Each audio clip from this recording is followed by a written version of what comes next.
Hey there, Monday morning, sitting down, ready to set up my day for teaching ELA.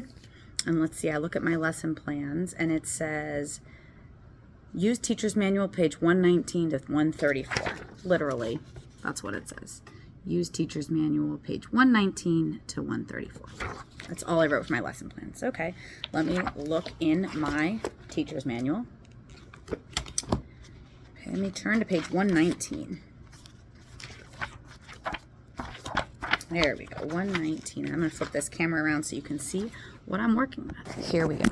So this is lesson 6. Gives me a lesson at a glance. Cool. Page 119. Here we go. All right. Let's see. Oh, advanced preparations. It gives me all this stuff, which honestly, I sometimes skip over. I glance at it. Let's see. This is going to take me 45 minutes. Here's my primary focus. Great. I'm going to do all these things. That it tells me which activity page and also small group, how I can differentiate my lesson. Good stuff. I'm going to read this. It tells me to read silently, but this group this year, you know what? I'm going to read it together. We'll look at that. We're going to read this. We'll read this. We'll read this. And then it gives me some questions. I love that it's giving me inferential questions.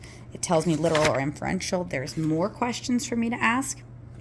We're going to read. I'm going to ask more questions. Read more questions. Read. Read. I'm going to ask more questions. And there's the end of the chapter. Here's for the chapter discussion to follow up with the activity page and some supports off to the side. I'm going to wrap it up with some word work. It tells me everything I need to do. Sometimes I skip this if I'm running short on time. And there's the end of that lesson. This lesson is another 45-minute block, and I will do that after lunch. The point of this video was to try to show you that there is very little prep. My lesson planning that used to take me forever to do, you know, I'd make my slides, I'd make my adjustments to the lesson. You had to figure out which lessons you wanted to use because there was so much in our other curriculum. Literally says, use teacher's manual page 119 to 134. And if I had to leave this for a sub, I totally could because it walks you through exactly what they want you to do. I hope that helps. Have a good day.